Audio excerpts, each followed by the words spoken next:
Selamat pagi, Bu. Selamat pagi, Pak. Ya, gimana kabarnya pagi hari ini? Baik, Pak. Jadi saya tidak mengganggu nih, Bu ya. Iya, tidak.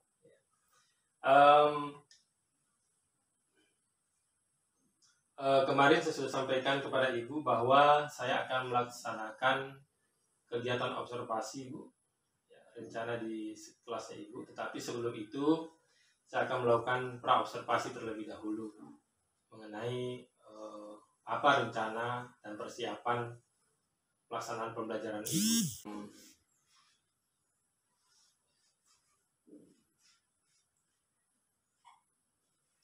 Begini, Bu.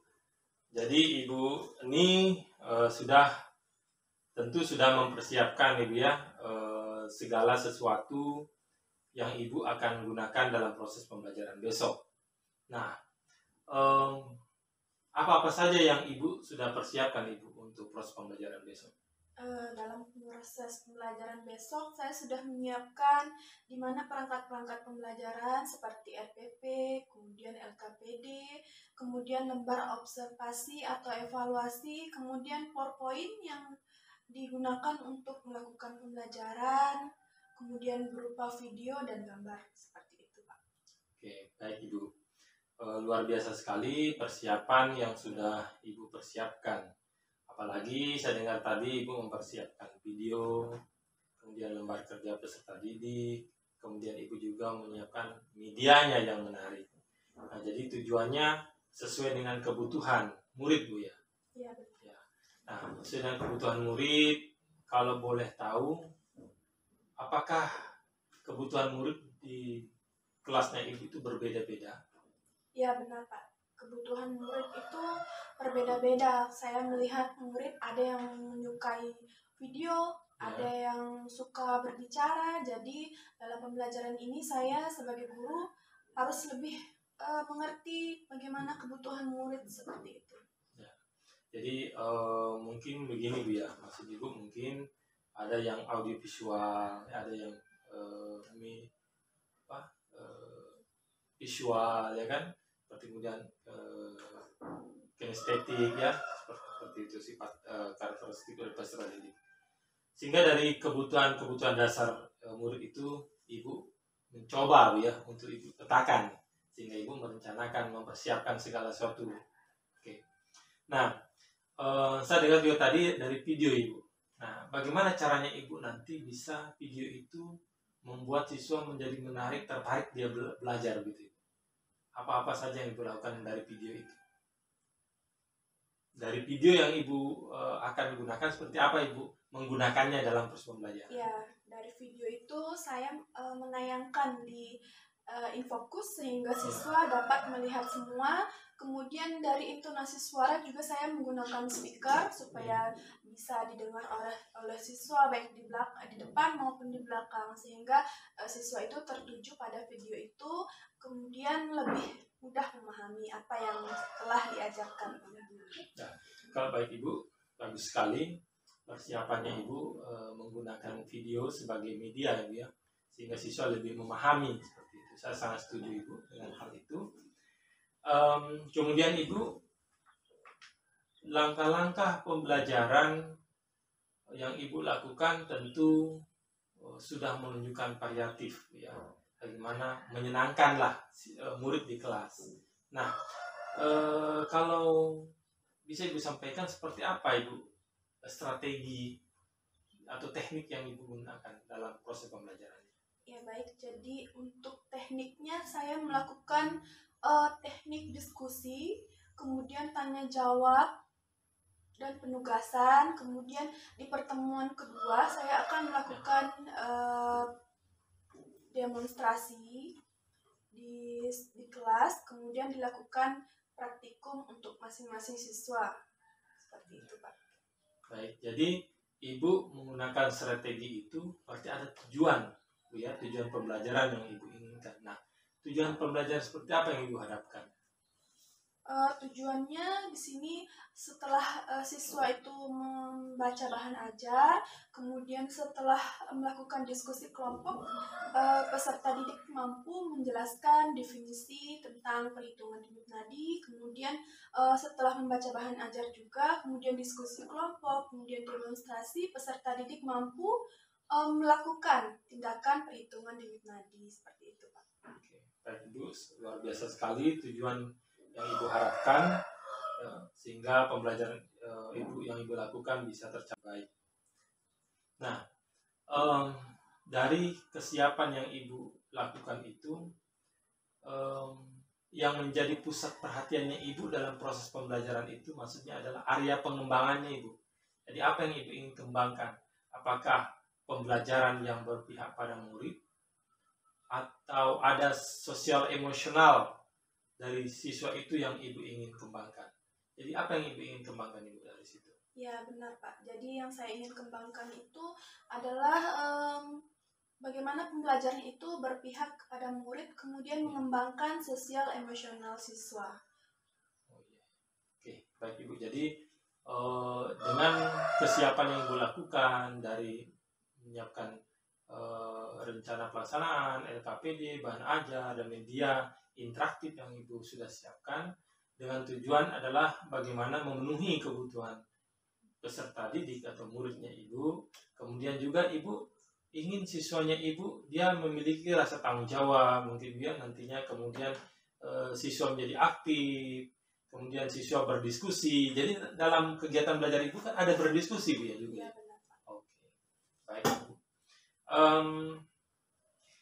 Jadi karena persiapan Ibu sudah lakukan dengan baik, ya, tentu dari Ibu melaksanakan kegiatan-kegiatan itu ada permasalahan yang Ibu temukan, mungkin satu atau dua permasalahan, hambatan-hambatan gitu Ibu yang Ibu temukan. Oh iya, hambatannya mungkin di persiapannya, ketika sebelum melakukan persiapan saya harus menyiapkan dulu ini apa, gambar-gambar, kemudian videonya harus tampak jelas di depan layar, seperti itu mungkin hambatannya. Ya, tadi saya lihat Ibu di RPP-nya Ibu itu, ya kemarin sempat saya lihat RPP-nya Ibu sudah bagus. Ya, apa yang Ibu utarakan sudah benar seperti itu keadaannya RPP-nya Ibu. Hanya saja yang saya lihat Ibu di situ, mungkin Ibu hambatan memang digambar ya, gambarnya yang kurang apa istilahnya, perlu gambar yang lebih menarik seperti itu. Nah, apa yang Ibu sudah lakukan untuk agar gambar itu lebih menarik seperti itu? Apakah Ibu mencari di media melalui internet atau bagaimana Ibu? Ya benar Pak, untuk lebih menarik siswa dalam melihat gambar, saya mencari-cari di internet, kemudian di YouTube, seperti itu. Ya. Ibu sudah lakukan Ibu? Ya sudah Pak. Ya. Berarti tinggal Ibu nanti memasukkan ke rencana pelaksanaan pembelajarannya Bu ya? Iya benar. Oke, baik. Jadi untuk proses hambatan-hambatan itu mungkin Ibu butuh bantuan ya kan? Apakah Ibu dengan siapa nanti Ibu berbagi Ibu, berkolaborasi? Dengan teman sejawat. Dengan teman sejawat. Oke, baik Ibu. Jadi bagus sekali Bu ya. Jadi memang kalau ada hambatan-hambatan seperti itu, tentu kita harus saling berkolaborasi. Ya, oke. Jadi rencana Ibu sangat luar biasa Ibu. Nah, jadi kapan Ibu akan melaksanakannya Ibu untuk rencana pelaksanaan pembelajaran ini? Proses Saya pembelajarannya akan kapan? melaksanakannya besok Pak. Oh, besok. Jadi begini Bu, berarti besok saya bisa Bu ya masuk di kelasnya Ibu Ya, untuk bisa, melakukan observasi terhadap proses pembelajarannya. Boleh ya Bu ya? Ya. Jadi kira-kira jam berapa besok Ibu bisa ketemu? Besok jam 9 pagi. Jam 9 pagi. Jadi bisa langsung masuk di kelasnya Ibu ya? Ya Pak. Oke. Oke Bu, terima kasih Bu atas waktu yang diberikan. Jadi sekali lagi saya katakan bahwa proses yang Ibu lakukan sudah bagus, walaupun ada hambatan-hambatan, tapi Ibu sudah bisa mengevaluasi hambatan-hambatan Ibu dan mengatasinya sendiri dengan cara Ibu melakukan kolaborasi dengan teman, mencari sumber yang lain, ya kan, yang lebih sesuai relevan dengan proses pembelajarannya Ibu. Baik Ibu, terima kasih atas kesempatan yang diberikan. Kita bertemu kembali besok ya Bu. Fitriani, Ibu Gabriela Melinda, Wiara, Manisa Putri, Denny Pabonto, Bu Indah, ada Bu Viola Adelia, ada Bu.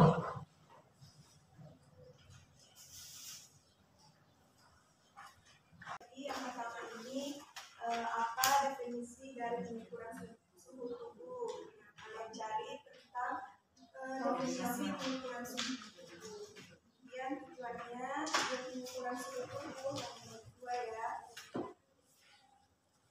Sudah ya. Kemudian yang ketiga jenis-jenis alat. Bedakan jenis-jenis alat sama metode. Jenis alat itu yang digunakan untuk mengukur. Itu jenis alat ya. Kemudian di sini ada soal kasus. Di sini yang diminta itu metodenya. Metodenya caranya, cara mengukurnya bagaimana. Itu ya. Bisa dipahami? Kemudian soal yang bagian B ini ada gambarnya. Di sini juga diminta metodenya. Metode pengukuran suhu tubuh, kemudian kelebihan dan kekurangannya.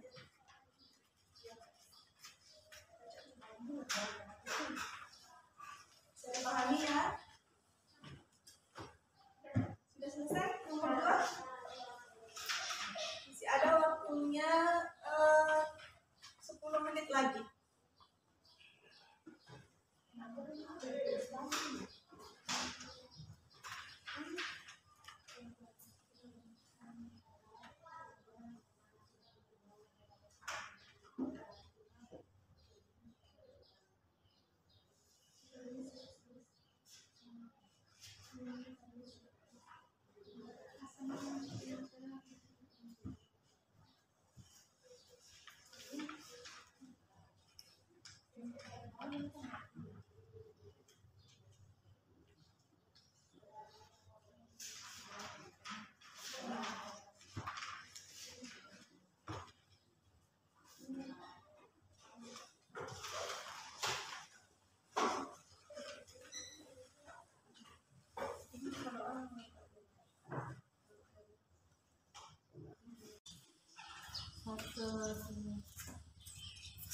Selamat pagi.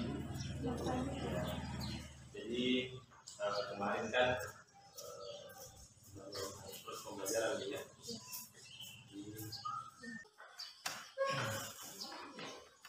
Jadi tujuan pembelajaran yang Ibu kembangkan kemarin. Tujuan pembelajarannya yang saya akan laksanakan sudah saya laksanakan dalam pembelajaran yaitu ada 4. Yang pertama yaitu setelah membaca remaja, peserta didik mampu menjelaskan definisi unit nadi dengan benar. Kemudian yang kedua, setelah mengamati video dan penjelasan guru, peserta didik dapat menganalisis faktor-faktor yang mempengaruhi unit nadi.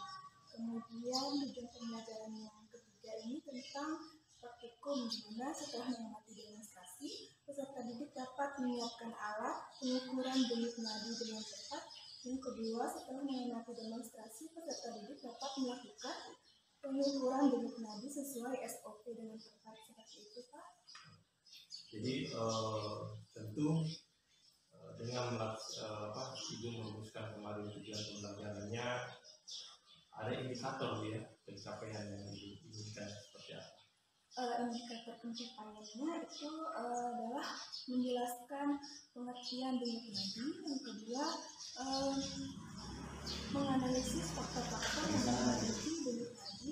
Kemudian yang ketiga, menyiapkan alat perhitungan denyut nadi. Kemudian melakukan penghitungan denyut nadi. Berarti Ibu mata pelajarannya keperawatan ya? Begini Ibu, permasalahan apa yang Ibu hadapi kemarin Dalam kelas, kalau permasalahan tidak ada sesuai berjalan dengan lancar, namun ada RPP, penyusunan RPP saya melaksanakannya dengan terbalik, susunannya secara terbalik seperti itu Pak.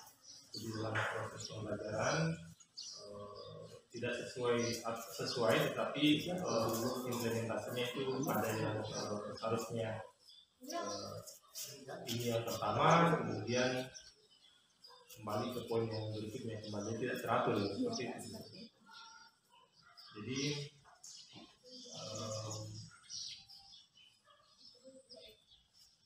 misalnya kalau ada permasalahan lain tidak ada pembelajaran. Permasalahannya tidak ada. Jadi pembelajaran kemarin yang saya amati ya, proses pembelajaran itu juga menerapkan proses pembelajaran yang seterusnya sih. Ada KSP juga dalam bagaimana aktif dalam proses pembelajarannya. Nah,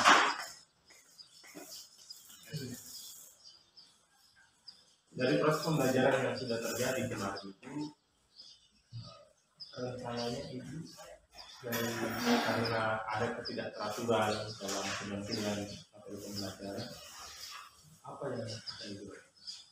Rencananya saya akan melakukan pembelajaran yang bersifat diferensiasi dan pembelajaran yang berinovasi. Misalnya saya memberikan variasi dalam pembelajaran, bukan hanya dengan cara mengajar dengan cara menonton misalnya dijelaskan saja, tapi saya juga akan menayangkan sebuah video karena ada siswa yang menyukai video, ada yang menyukai gambar seperti itu. Dengan itu mungkin siswa dapat lebih memahami apa yang saya ajarkan. Untuk menggali potensi-potensi ya yang dimiliki oleh murid tadi, apakah Ibu sudah melakukan pemetaan terlebih dahulu? Ya, sebelum mulai pembelajaran saya melakukan pemetaan, di mana saya melakukan asesmen biosmoktik. Jadi saya melihat ada siswa yang suka dengan gambar-gambar, suka dengan video, jadi saya akan melakukan pembelajaran yang inovatif. Jadi kapan Ibu rencananya untuk mengimplementasikan itu? Rencananya saya akan melakukan pembelajaran inovatif di pertemuan selanjutnya. Jadi dalam menurut Ibu pembelajaran inovatif itu seperti apa? Yang memiliki inovasi-inovasi dalam pembelajaran. Jadi dalam pembelajaran inovatif itu Ibu sudah tuangkan juga KSE ya, kemampuan sosial emosional murid juga. Seperti apa Ibu? Kemarin saya lihat istilahnya siswa menyanyi ya. Benar Pak, dalam pembelajaran itu yang pertama saya mengajak siswa untuk berdoa sebelum pembelajaran, kemudian mempersiapkan fisik dan psikis peserta didik dengan menyanyi lagu pelajar Pancasila sehingga dalam diri siswa itu tumbuh minat belajar yang bagus. Menurut Ibu kemarin proses pembelajaran Ibu itu Ibu anggap baik ya? Iya baik. Ya. Jadi skala itu berapa? Skala Skalanya, proses pembelajaran keberhasilannya? skalanya menurut saya 8 Pak. Jadi ke depan Ibu merencanakan kapan? Minggu depan ya? Pertemuan selanjutnya. Jadi menginginkan itu berapa perolehan dalam pembelajaran itu? Pencapaiannya? 9 atau 10. 10. Jadi rencana-rencana tindak lanjut apa yang akan Ibu lakukan untuk memperoleh nilai skala 10 itu? Apakah pembelajaran itu perlu direvisi di pembuatan rencana proses pembelajarannya, atau Ibu ingin melaksanakan sesuai dengan alur-alurnya? Ya, saya akan lebih mempelajari lagi alur-alur dalam RPP saya sehingga penyusunan dalam RPP saya lakukan dengan baik. Butuh berapa hari Ibu menyiapkan untuk proses pembelajaran yang baik? 1 atau 2 hari. 1-2 hari. Jadi rencana pelaksanaan pembelajaran yang telah direncanakan sudah luar biasa dia. Jadi nanti bisa mungkin ketemu di pertemuan selanjutnya ya. Jadi apa namanya, untuk mengetahui perubahan-perubahan yang diinginkan. Tapi intinya adalah pembelajaran yang dilakukan sesuai pengamatan yang dilakukan adalah sangat baik. Ya baik kategorinya. Tapi nanti dengan rencana yang disampaikan tadi itu semoga lebih baik ya. Atau dalam pembelajaran untuk artinya untuk pembelajaran diferensiasi apakah perlu ditingkatkan? Ya. Pembelajaran diferensiasi ya.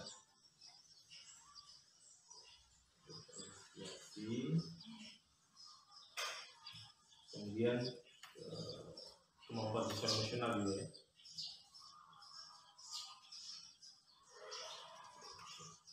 Nah, tujuan yang hendak ingin dicapai itu seperti apa dalam pembelajaran diferensiasi itu? Tujuannya apakah nanti proses pembelajaran itu ingin menyenangkan atau bagaimana? Gitu ya. Artinya untuk pihak para murid ya.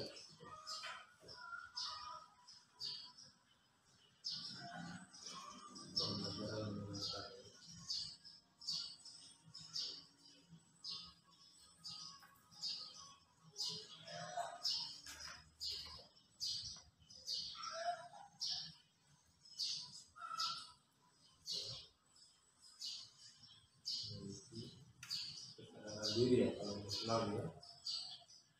Nah, ukuran keberhasilannya bagaimana? Kalau misalnya untuk pembelajaran diferensiasi ini, ukuran keberhasilan bagaimana? Apakah siswa dengan memperoleh hasil yang baik, misalnya hasil belajar yang baik, atau proses pembelajaran yang menyenangkan? Proses pembelajaran yang menyenangkan, kemudian dievaluasi pembelajaran siswa mampu menjawab pertanyaan yang saya berikan.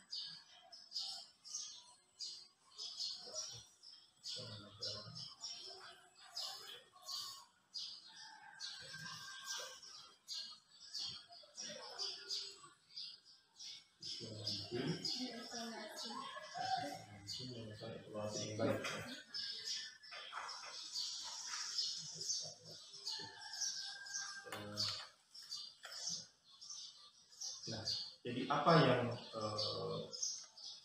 Ibu harapkan kemudian sehingga proses pembelajaran ini yang ditekankan pada pelajaran diferensiasi dalam kemampuan sosial emosional ini capai seperti itu? Apa yang Ibu butuhkan? Apakah mungkin partisipasi dari teman atau kepala sekolah ini?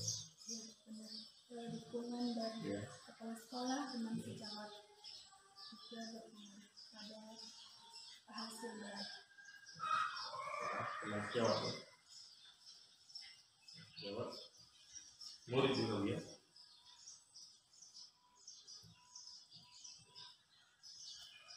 Jadi waktu yang dibutuhkan itu berapa jam Ibu untuk proses pembelajaran itu? 8 jam. 8 jam.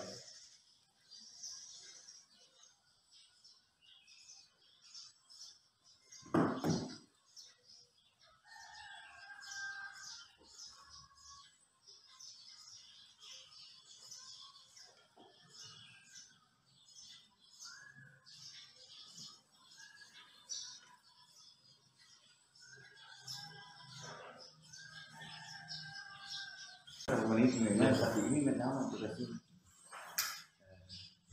seperti misalnya kemarin lebih tadi itu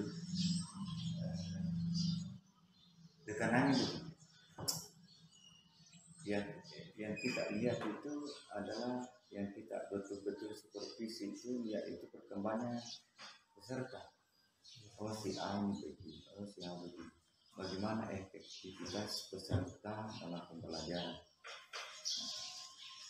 Dalam pembelajaran, oh si A ini, oh cepat tanda ini, si B ini, bahwa dalam observasi itu tidak melihat keluhan yang dulu, tapi bagaimana keaktifan siswa. Seperti tadi mesti padukan kalau kita mau nilai apa diferensiasi budaya positif dari pasien misalnya itu terutama kasih siswa tadi oke bagus ya kasih diferensiasinya itu terlihat kalau kita itu ini kelompok A tadi ini begini itu begini. Kalau di tapi lebih tekankan bagaimana siswa itu menerima pelajaran, memahami pelajaran. Itu di sini kami mutual learning Pak ya? Iya. Itu mirip-mirip PTK saja. Iya, itu lebih ditekankan pada bagaimana tanggapannya siswa, sikapnya siswa dalam pembelajaran. Nah, ini kan ada berhubungan bahwa guru itu mengembangkan bagaimana metodenya guru sehingga siswa itu menyenangkan. Bagaimana bisa dilihat kriteria siswa itu menyenangkan? Dia menjalani proses. Dilihat proses. Kali ini anak bisa, ini anak sendiri mengerjakan ini mengalami kesusahan. Itu maksudnya. Sehingga nanti ada kesannya bahwa guru itu selalu meminta untuk diobservasi untuk membantu mereka melihat ini peserta dan membantu kelopnya antara teguhnya dengan tujuan pembelajaran. Di situ observasi. Oke, di selanjutnya yang begitu menentukan melakukan observasi pengamatan, kita kan menentukan di situ apakah bisa kita menyampaikan kelemahan spesifiknya psikolog. Kita mengatakan begini. Bagaimana bahasanya itu Pak? Bahasanya itu biasa kalau kalau tadi sih saya mencatat itu bahasanya mencatat ya. Saya dicatat begini waktunya mengajar ibu misalnya. Saya tidak melihat ibu menyampaikan tujuannya. Benar itu banyak. Ya benar. Saya lihat tadi ibu pikirnya kan dia tentunya ada evaluasinya misalnya. Tapi di akhir pembelajaran sampai ibu saya mencatat tidak melakukan penilaian misalnya. Benar itu. Oh iya. Ini kan untuk pengembangan selanjutnya. Tapi ya begitu bahasanya saya kalau ini. Tetapi khusus dalam proses gali itu prosesnya itu dengan pentingnya bahwa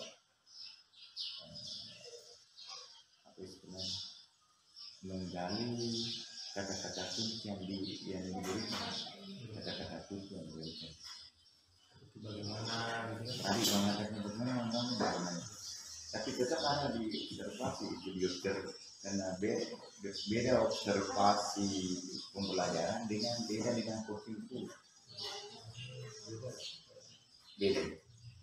Hanya ada di sini menurutku kan ada tiga menurut positif pembelajaran, positif masalah, positif pemecahan masalah. Nah, kalau di satu itu pengembangan. Nah, kalau kita teringat coaching sebenarnya itu tidak boleh memberikan pendapat. Tapi ini adalah observasi pembelajaran, ada format sendiri. Berarti boleh Pak ya. Itu yang saya masih takut Pak. Bedakan coaching. Saya takut tadi memberikan solusi. Bedakan coaching pun. Coba. Makanya bedakan coaching pun dengan supervisi pendidikan. Karena ini menunjukkan ada katakan ya saya kata begini. Bagaimana? Oh iya begini. Saya kata di sini. Tadi ibu begini, saya lihat dia kerja begini. Betul kan? Oh iya. Itu bedanya yang coaching dengan supervisi pembelajaran pasca dikatakan ini coba dia itu dikatakan dialog pasca observasi. Tapi dialog pasca observasi ini kita terapkan sistem coaching. Ada perumahan. Oh betul. Jadi harus beda kalau coaching itu memecah masalah atau menggali potensi sendiri dengan pembelajaran. Jadi seperti itu pembelajaran Pak. Jadi kita menjadikan solusi. Iya. Karena ini kan membantu mereka untuk keluar dari masalah yang ditemukan. Apakah terhadap siswa, apakah terhadap bagaimana strateginya. Kalau misalnya ibu tadi melaksanakan strategi ini, kalau saya catat strategi yang cocok di sini, kalau saya pikiran saya ya cocok ini begini. Bagaimana misalnya strateginya begini. Tadi ibu memberikan contoh saya catat ini, kalau sebenarnya itu ibu berikan 3 contoh cukup misalnya 2. Oh, bisa Pak ya? Iya. Iya. Nah, di situ kan untuk membantu dia. Kalau kita apa itu semua maksudnya itu kenapa itu saya juga itu semua ini tidak dikembangkan. Selama ini saya salah persepsi. Saya samakan Pak. Beda. Sama jadi saya tambah sedikit, saya poles tanpa